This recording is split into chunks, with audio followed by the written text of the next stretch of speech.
نحمده ونصلي على رسوله الكريم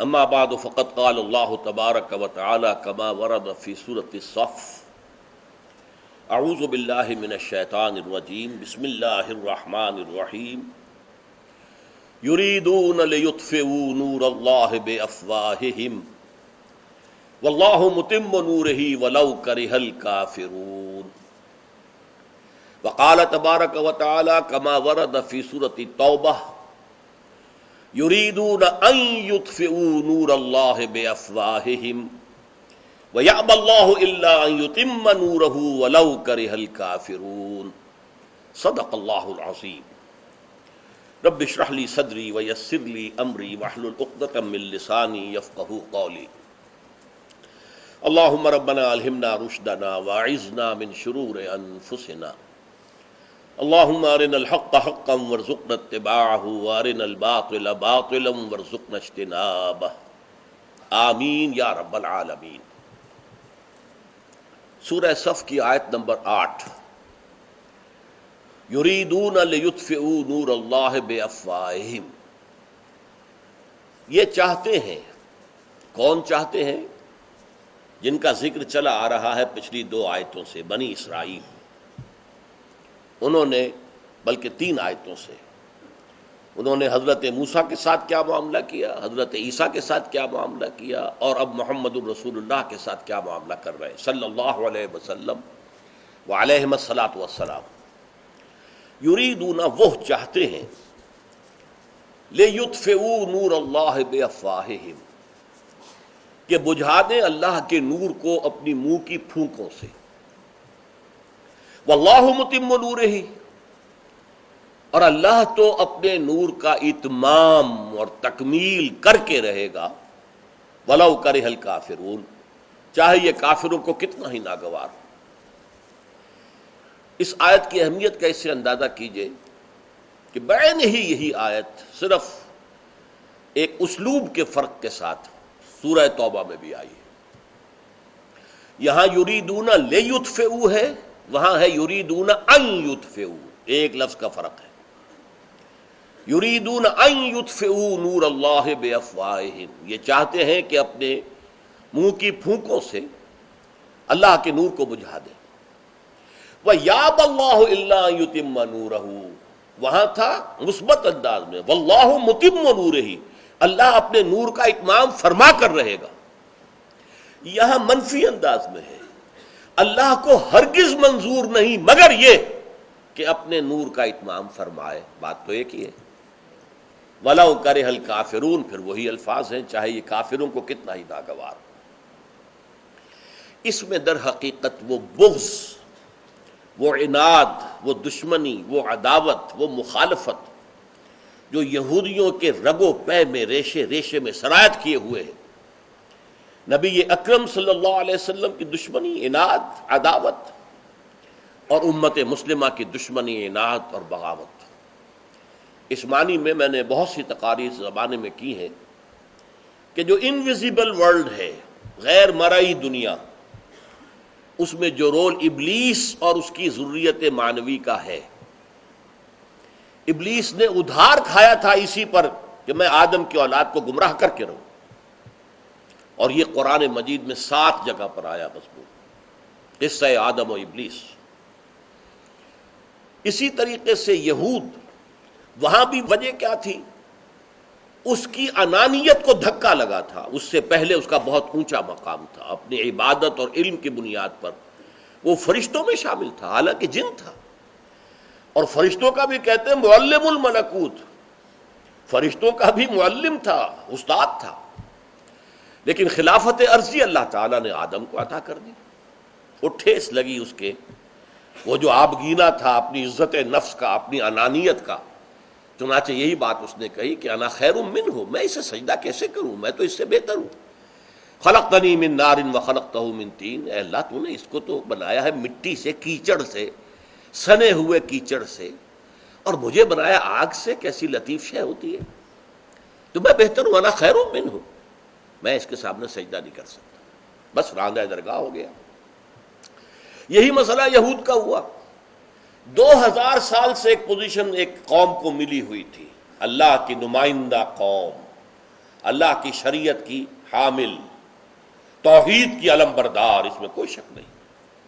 توحید کو یہودیوں نے برقرار رکھا ہے۔ قرآن مجید میں صرف یہ ذکر جو آتا ہے کہ حضرت عزیر کو انہوں نے اللہ کا بیٹا کہا، یہ کچھ ایک زمانے میں کچھ غلو کی بنیاد پر بعض لوگوں نے کہا، لیکن یہ کہ یہ ان کے مسلمہ عقائد میں مستقل طور پر بات شامل نہیں ہوئی، جیسے کہ عیسائیوں میں شامل ہوئی ہے کہ حضرت عیسیٰ کو انہوں نے خدا کا بیٹا قرار دیا، وہ معاملہ نہیں۔ توحید کو انہوں نے برقرار رکھا، تو یہ مقام ان کا جو رہا، اور پھر نبوت ان کے پاس رہی۔ 1400 برس تک تو نبوت کا تار ٹوٹا ہی نہیں، 2 سے شروع ہوا، موسیٰ و ہارون علیہم السلام، 2 پر ختم ہوا، یحییٰ و عیسیٰ علیہم السلام۔ ان دونوں کے درمیان جیسے عورتیں رسی باندھ کر کپڑے جو ہیں لٹکایا کرتی ہیں، تو یوں سمجھیے 2 ادھر 2 ادھر، اور درمیان میں جو ہے یہ رسی ٹوٹی ہی نہیں، ہر وقت ایک نبی موجود۔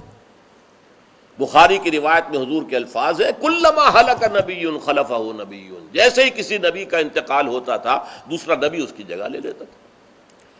اتنی بڑی قوم، لیکن اللہ کی مشیت، اللہ کا فیصلہ، اللہ نے اپنی آخری رسالت، آخری نبوت، رسالت کاملہ، نبوت تامہ، ختم المرسلینی، یہ اس کا تاج جو ہے وہ رکھ دیا محمد الرسول اللہ صلی اللہ علیہ وسلم کے سر مبارک پر، جو کہ یہودی نہیں تھے، اسرائیلی نہیں تھے، اسماعیلی تھے، حضرت اسماعیل کی اولاد سے تھے، امیین میں سے تھے، جن کو یہ حقارت کے ساتھ کہتے تھے امیین، ان میں۔ لہذا وہی ان کی انانیت جو ہے اس نے بغاوت کی، حسد اور انانیت کی وجہ سے بدترین دشمن۔ اور چنانچہ یہ یریدون لیطفئوا نور اللہ بافواہہم، اس آیت کو ذرا اچھی طرح سمجھیے۔ اس کے 2 دور ہیں نمایاں، ویسے تو پوری 1400 سال کی تاریخ امت مسلمہ کی جو ہے وہ یہودیوں کی دشمنی کے سازشوں سے بھری ہوئی۔ پہلا دور جو تھا وہ حضور صلی اللہ علیہ وسلم، لیکن اس دور کی مخالفت جو ہے اس کے لیے قرآن مجید لفظ استعمال کر رہا ہے، اپنی منہ کی پھونکوں سے بجھانا چاہتے ہیں۔ اس کے معنی کیا ہے؟ یہ طنز ہے اصل میں، ان میں اتنی جمع مردی نہیں ہے، اتنا حوصلہ نہیں ہے، اتنی شجاعت نہیں ہے کہ میدان میں آ کے مقابلہ کریں۔ یہ تو اصل میں من ورائے جدر جو فرمایا گیا، فصیلوں کے پیچھے سے، جیسے کہ دیہات میں لڑائیاں ہوتی ہیں تو نوجوان جو ہیں وہ گلیوں کے اندر لڑ رہے ہوتے ہیں لاٹھیاں لے کر، اور اوپر سے عورتیں پتھر پھینکتی ہیں، کہ ان کا کام عورتوں کا تھا، اوپر سے پتھر پھینک دینا۔ حضور کو قتل کرنے کے لیے چکی کا پاٹ اوپر سے گرا دیا جہاں کہ حضور کو بیٹھنا تھا، وہ تو وقت پر حضرت جبرائیل نے اطلاع دے دی، حضور وہاں سے چلے گئے، ورنہ آپ چکی کے پاٹ تلے جو ہے آ کر اور ہلاک ہو جاتے ہیں، معاذ اللہ ثم معاذ اللہ، زہر دے دیا۔ یہ ساری کارستانیاں، اور یہی در حقیقت تھے کہ جو قریش کو بھڑکا بھڑکا کر آمادہ کرتے تھے حملہ کرنے کے لیے۔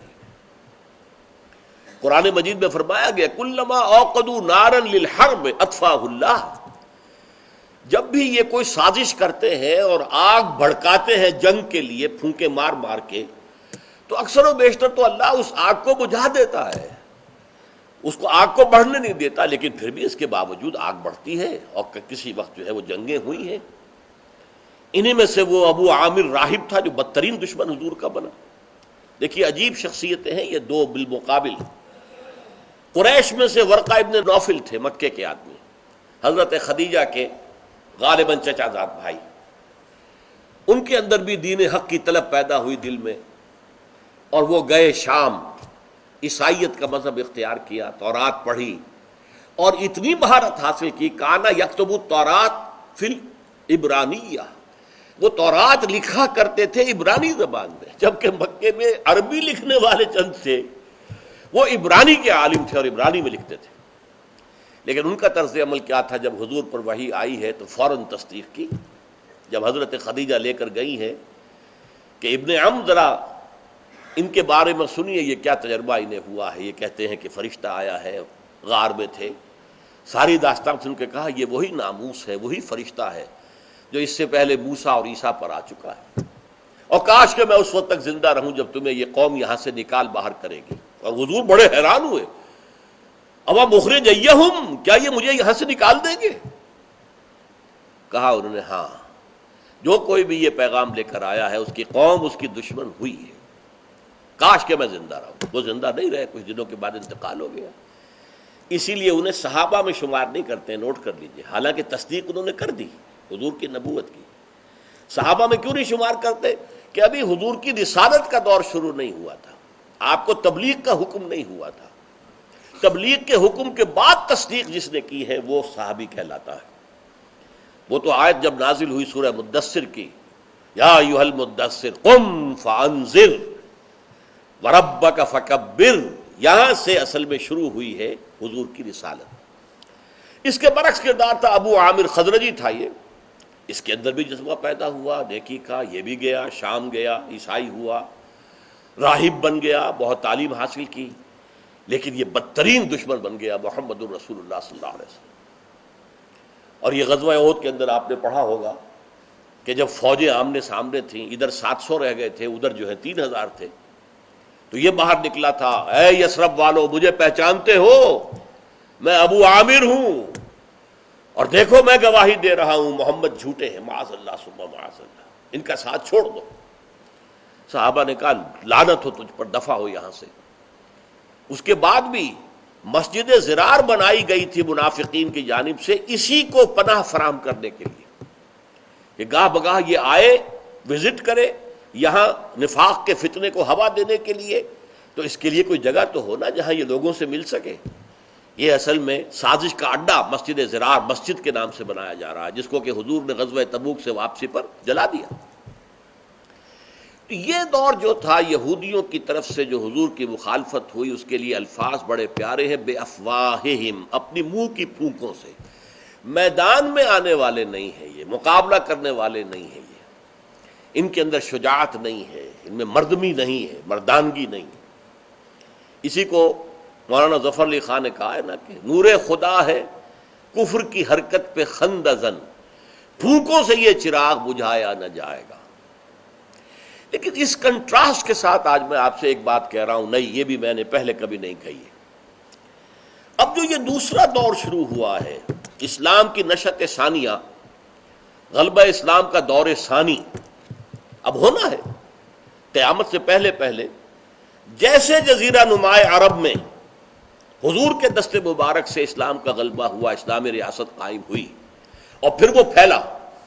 خلافت راشدہ، 3 خلفاء جو ہیں ابو بکر، عمر، عثمان رضی اللہ تعالی عنہم اجمعین، ان کے دور میں اس وقت کی جو متمدن دنیا تھی، ابھی امریکہ کا پتہ ہی نہیں تھا، افریقہ کا بھی اکثر حصہ تاریکی میں تھا، کون جانتا تھا کیا ہے وہاں، جنگلات تھے اور وحشی آباد تھے، اور وہ ان میں اور درندوں میں کوئی فرق نہیں تھا۔ یورپ کا بھی یہی حال تھا، وہاں پر بھی بہت وحشی قسم کے قبائل رہتے تھے۔ ہاں اس کا مشرقی حصہ تھا، روما اور یونان، یہ علاقے تھے کہ جو مہذب تھے۔ تو اس وقت کی مہذب دنیا کا کم سے کم نصف جو ہے اس پر اسلام پھیل گیا۔ خلفائے ثلاثہ، چوتھے خلیفہ حضرت علی رضی اللہ تعالی عنہ، ان کا کوئی قصور نہیں ہے، لیکن فتنہ جو تھا ایک یہودی کا اٹھایا ہوا فتنہ، عبداللہ ابن سبا کا اٹھایا ہوا فتنہ، جس نے کہ حضرت علی کو خدا قرار دیا، اور جس نے یہ کہا کہ ابو بکر اور عمر اور عثمان کی خلافت جو ہے یہ غاصب تھیں، یہ غاصب تھے، اصل تو حق جو ہے خلافت وہ اول روز سے علی کا ہے رضی اللہ تعالی عنہ اجمعین۔ تو یہ فتنہ عظیمہ اور حضرت عثمان کے خلاف جھوٹے پروپیگنڈے کا طوفان جو اٹھایا، جس کے نتیجے میں کہ حضرت عثمان کی شہادت ہو گئی۔ تو حضرت علی کے دور خلافت میں باہمی خانہ جنگی رہی، عالم اسلام کا جو پھیلاؤ ہو رہا تھا وہ وہیں رک گیا۔ یہ حادثہ ہوا ہے، اس میں قصور حضرت علی کا نہیں ہے، معاذ اللہ، کوئی الزام حضرت علی پر نہیں، لیکن واقعہ یہ ہے، دی فیکٹ ریمینز، کہ جو بھی توسیع ہوئی تھی دارالاسلام میں وہ خلفائے ثلاثہ کے دور میں ہوئی، ابو بکر، عمر، عثمان رضی اللہ تعالی عنہم اجمعین۔ حضرت علی کے زمانے میں 1 انچ زمین بھی مزید شامل نہیں ہوئی۔ یہ واقعہ ہے، لیکن اس کا کوئی الزام، پھر میں کہہ رہا ہوں، حضرت علی کی ذات پر نہیں، یہ فتنہ تھا، الفتنۃ الکبریٰ۔ بہرحال اس وقت کی صورتحال تھی، اور اب پھر دنیا میں غلبہ ہونا ہے، اور اب بھی بدترین دشمن یہودی ہے۔ اس وقت جو معاملہ ہو رہا ہے یہود کی طرف سے، کہ اصل میں جو موٹیویٹنگ فورس پیچھے ہے امریکہ کے اور برطانیہ کے، وہ یہودی ہے۔ فرنگ کی رگے جاں پنجہ یہود میں ہے، اور اس وقت پورا عالم عیسائیت جو ہے یہودی فتح کر چکے ہیں۔ اس کی میں نے پوری تفصیل بیان کی ہے کئی مواقع پر، کئی تقاریر میں، اور میری جو کتاب ہے سابقہ اور موجودہ مسلمان امتوں کا ماضی، حال اور مستقبل، اس میں بھی موجود ہے۔ کیونکہ حضور کے زمانے کے وقت یہ آپس میں دشمن تھے، یہ دوست نہیں تھے۔ وقالت اليہود لیست النصارى علی شیء وقالت النصارى لیست اليہود علی شیء۔ یہ عیسائی کہتے ہیں کہ یہودیوں کی کوئی حقیقت نہیں، کوئی بنیاد ہی نہیں، اور یہودی کہتے ہیں عیسائیوں کی کوئی بنیاد نہیں۔ وہم یتلون الکتاب، حالانکہ ایک ہی کتاب کے ماننے والے۔ اولڈ ٹیسٹمنٹ تو مشترک ہے نا دونوں کے درمیان، عہد نامہ قدیم تو مشترک ہے۔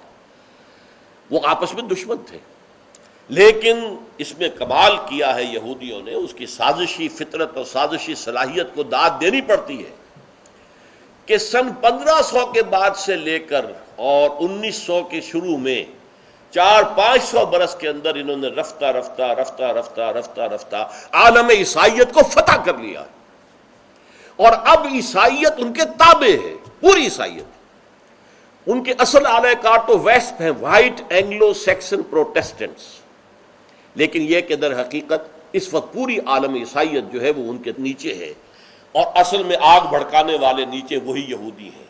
کلما اوقدوا نارا للحرب، جنگ کے لیے جو آگ بھڑکا رہے ہیں نیچے، اور اوپر یہ دیگ کے اندر جو ہے عیسائی، اور اس کے سب سے اوپر جو ہے وہ اسرائیل، ٹاپ کے اوپر، جس کو کہ حضرت جان جو تھے حواریین میں سے حضرت مسیح کے، جن کے ریولیشنز آف سینٹ جان، یہ نیو ٹیسٹمنٹ انجیل کی آخری کتاب ہے، اور اس میں تشبیہ دی گئی ہے کہ آخری زمانے میں ایک بہت بڑا درندہ ہوگا، بہت خونخوار درندہ، اور اس کے اوپر ایک آبرو باختہ عورت سوار ہوگی، ہارلٹ، آبرو باختہ عورت۔ آج وہ معاملہ ہے، عیسائی دنیا بہت بڑا درندہ، نیٹو، امریکہ، اور اس کے اوپر اسرائیل سوار، اور بہت بڑی جنگ، تھرڈ ورلڈ وار، آرمگیڈون، یہ اب زیادہ دور نہیں ہے۔ لیکن ایک فرق ہو چکا ہے، وہ نوٹ کیجئے، اب یہودی وہ نہیں ہے کہ جو میدان جنگ میں نہیں آتا تھا، وہ صرف منہ کی پھونکوں سے نہیں، لڑائی کے لیے میدان میں آنے کو تیار ہے، اور پوری طرح تیار ہے۔ اس کی وجہ کیا ہے خاص؟ یہ اہم نکتہ ہے، سمجھ لیجئے۔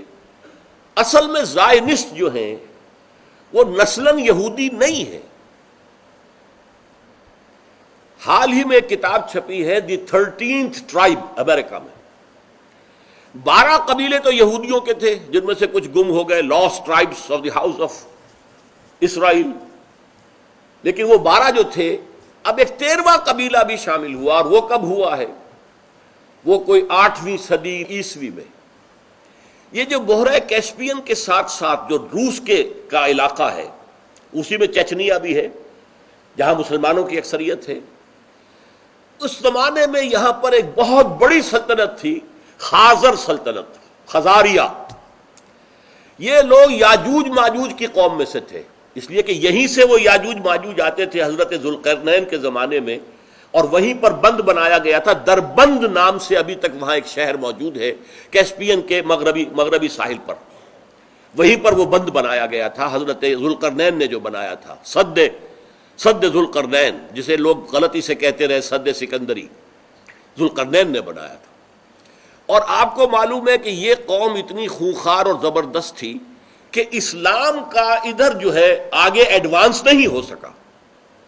اسلام کا ایڈوانس ہوا ہے ایسٹ ورلڈ، ویسٹ ورلڈ، عرب سے نکل کر عراق، عراق سے ایران، ایران سے ماوراء النہر، افغانستان، ادھر گیا، مشرق کی طرف جا رہا ہے، اور عرب سے نکل کر شام، فلسطین اور مصر اور لیبیا، موراکو ہوتے ہوئے اور اٹلانٹک تک۔ شمال میں صرف یہ کوکیشین ماؤنٹینز جو ہیں، ایک تو وہ رکاوٹ بنے، اور نمبر 2 وہاں جو قومیں آباد تھیں یاجوج و ماجوج، وہ بہت وحشی اور بہت ہی یوں سمجھیے کہ خونخوار قسم کے لوگ تھے، لہذا اسلام کی ایڈوانس نارتھ میں نہیں ہو پائی۔ یہ جو خاضر قوم تھی اس نے یہودیت اختیار کر لی ایک موقع پر آ کر۔ ان کا ایک بڑا بادشاہ تھا، اس پر دباؤ پڑ رہا تھا مسلمانوں کی طرف سے کہ اسلام لے آؤ، سلطنت عباسیہ کی کا دباؤ، ادھر سے رومن امپائر ان کے اوپر دباؤ ڈال رہی تھی کہ عیسائی ہو جاؤ، اور وہ نہیں چاہتا تھا مسلمان ہو جاتا تو گویا کہ خلافت عباسیہ کے تابع ہو جاتا، عیسائی ہوتا تو رومن امپرر کے تابع ہو جاتا، وہ تابع نہیں ہونا چاہتا تھا۔ اس نے بہانہ نکالا، اپنے ہاں عیسائیوں کو بھی بلا لیا، یہودیوں کو بھی، علماء کو بلا لیا، مسلمانوں کو بھی بلا لیا، مناظرے کرائے۔ ان مناظروں سے کوئی چیز ثابت نہیں ہوئی۔ پھر اس نے ایک ٹرک کیا، عیسائیوں کو بلایا علیحدہ، تمہارے خیال میں مسلمان اچھے ہیں یا یہودی؟ ان کا یہودی۔ مسلمانوں کو بلایا، تمہارے خیال میں عیسائی اچھے ہیں یا یہودی؟ ان کا یہودی۔ اس لیے کہ یہودیوں کے پاس تو شریعت ہے، یہودی سور نہیں کھاتے ہیں، یہودی توحید کے علمبردار ہیں، انہوں نے حضور ہی کا انکار کیا ہے نا، باقی تو چیزیں ان کے اندر اسلام کی ہے۔ عیسائیوں نے خدا کا بیٹا بنایا ہوا، بدترین شرک کیا ہوا، اور انہوں نے اس میں سے کامن فیکٹر نکال کے یہودیت اختیار کر لی۔ یہ یہودی بنے ہیں، یہ یہودی ہیں نہیں۔ اور یہی ہے کہ پورا یورپین جو ہے جیوری، جو یورپین جیوز ہیں وہ ان کی نسل ہے، یہ یاجوج ماجوج کا ایک حصہ ہے۔ اور یہ لوگ جو ہے، اب آج کل آپ نے اگر، ویسے تو عام طور پہ ہمارے یہاں معلومات بہت کم ہے، یہودیوں کی دو کلاسیفیکیشنز ہوتی ہیں، ایشکنزیم اور سیفرڈیم۔ سیفرڈین یہودی وہ ہوتا ہے جو گورا تو ہوتا ہے لیکن پیلاہٹ مائل ہوتا ہے، جیسے ہمارے گورے لوگ، ہمارے ہاں جو لوگ گورے ہوتے ہیں اچھی رنگت کے ہوتے ہیں، اور ایک ہے وہ سفیدی کے ساتھ سرخی، سرخ و سفید، جو یورپ کا جو رنگ ہے وہ سرخ و سفید ہے۔ یہ جو یہودی سرخ و سفید رنگت کے ہیں یہ در حقیقت اشکنزم کہلاتے ہیں، اور یہ ہے جو ساری تحریک چلی ہے یورپ میں یہودیت کی اور زائنزم کی، اور ساری بینکنگ جو ہوئی ہے وہ ان کے ذریعے سے ہوئی۔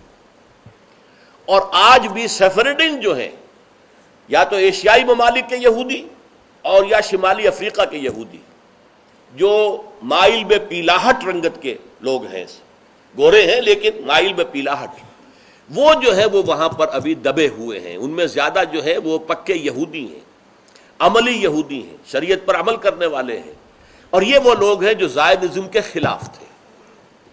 اب بھی ان میں سے بعض لوگ زائنزم کے خلاف ہیں۔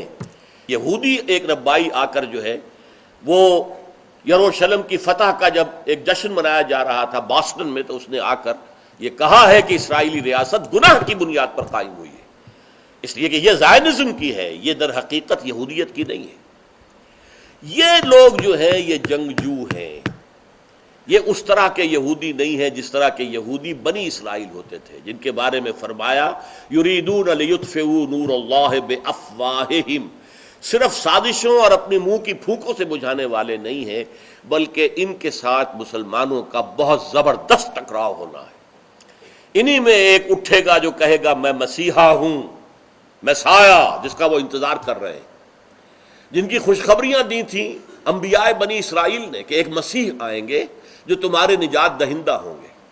وہ مسیح آ گئے، انہوں نے مانا نہیں، انہیں تو کہا یہ تو جھوٹا ہے اور جادوگر ہے، مرتد ہے، کافر ہے، لہذا وہ سچویشن از ویکنٹ، جس کے وہ منتظر تھے وہ ابھی تک منتظر ہے۔ وہ آ بھی گیا اور آسمان پر اٹھا بھی لیا گیا علیہ الصلوۃ والسلام، لیکن وہ کہتے نہیں آیا، تو ابھی وہ منتظر ہیں، they are waiting for their Messiah. تو ایک وقت میں ایک یہودی کھڑا ہو جائے گا اور کہے گا کہ میں ہوں مسایہ، اور وہ ہوگا المسیح الدجال، جھوٹا مسیح، اور اس کو قتل کریں گے اصل مسیح عیسیٰ ابن مریم آ کر آسمان سے، اللہ تعالیٰ انہیں نازل فرمائے گا، اور ظاہر بات ہے اس دجال کی قوت کو کوئی ختم نہیں کر سکے گا۔ حضرت عیسیٰ کے جن کا وجود ہی ایک معجزہ تھا، جن کی پوری زندگی معجزہ تھی، جن کو عظیم ترین معجزے دیے گئے تھے، انہی کے ہاتھوں وہ دجال جو ہے وہ ہلاک ہوگا، برباد ہوگا، اور یہودیوں کو جو آخری سزا ملنی ہے سزا استیصال، عذاب استیصال جو ملنی ہے وہ انہی کے ہاتھوں ملے گی، انہی کے رسول تھے۔ جیسے سب رسولوں کی نگاہوں کے سامنے ان کی کافر قومیں برباد ہوئی ہیں، حضرت موسیٰ کے سامنے آل فرعون غرق ہوئے ہیں، حضرت نوح کی نگاہوں کے سامنے پوری قوم بسمیت ان کے ایک بیٹے کے وہ غرق ہوئے ہیں کہ نہیں ہوئے، حضرت ہود کے سامنے جو ہے وہ قوم عاد تباہ ہوئی کہ نہیں ہوئی، حضرت صالح کے سامنے ان کی نگاہوں کے سامنے قوم سمود جو تھی وہ برباد ہوئی کہ نہیں، حضرت عیسیٰ کے دست مبارک سے یہ برباد ہوں گے، اور گریٹر اسرائیل جو ان کا بنے گا ایک دفعہ بن جائے گا، لیکن پھر وہ greater graveyard of the Jews ثابت ہوگا۔ دنیا کے تمام یہودی کونے کونے سے کھدیڑ کر لا کر یہاں پر جمع کیے جائیں گے، اور پھر یہاں پر ان کا آخری خاتمہ ہوگا۔ یریدون لیطفئوا نور اللہ بافواہہم واللہ متم نورہ، اللہ اپنے نور کا اتمام فرما کر رہے گا۔ نور خدا ہے، کفر کی حرکت پہ خندہ زن، پھونکوں سے یہ چراغ بجھایا نہ جائے گا۔ اور اقبال نے جو کہا، آسماں ہوگا سحر کے نور سے آئینہ پوش، اور ظلمت رات کی سیما پا ہو جائے گی، پھر دلوں کو یاد آ جائے گا پیغام سجود، پھر جبیں خاک حرم سے آشنا ہو جائے گی۔ آنکھ جو کچھ دیکھتی ہے، دل کی آنکھ، یہ آنکھ نہیں، دل کی آنکھ جو کچھ دیکھتی ہے لب پہ آ سکتا نہیں، محو حیرت ہوں کہ دنیا کیا سے کیا ہو جائے گی، شب گریزاں ہوگی آخر جلوہ خورشید سے، یہ چمن معمور ہوگا نغمہ توحید سے۔ اور اسی لیے اقبال کا وہ شعر جواب شکوہ کا کہ وقت فرصت ہے کہاں، کام ابھی باقی ہے، نور توحید کا اتمام ابھی باقی ہے۔ اس اتمام کے دو ڈائمنشنز ہیں، ایک اتمام ہے نور توحید مکمل ہو گیا حضور کے زمانے میں، اس میں کوئی شک نہیں، اپنی جگہ پر، لیکن ابھی اس سے جگمگانے والا صرف ایک جزیرہ نمائے عرب ہی تھا نا، ابھی چین میں تو کوئی روشنی نہیں پہنچی تھی، یورپ میں کوئی نہیں پہنچی تھی، ہندوستان میں کوئی نہیں پہنچی تھی، لیکن تکمیل اور اتمام ایک اعتبار سے ہو گیا، لیکن وسعت کے اعتبار سے اس کی تکمیل اور اتمام ہونی ہے، اور وہ ہوگی قیامت سے قبل، جب کل روئے ارضی پر، کل عالم انسانیت پر اللہ کا دین اسی طرح غالب ہو جائے گا جیسے محمد عربی صلی اللہ علیہ وسلم کے دست مبارک سے آج سے 1400 برس قبل جزیرہ نمائے عرب میں غالب ہو گیا تھا۔ بارک اللہ لی ولکم فی القرآن العظیم ونفعنی وإیاکم بالآیات والذکر الحکیم۔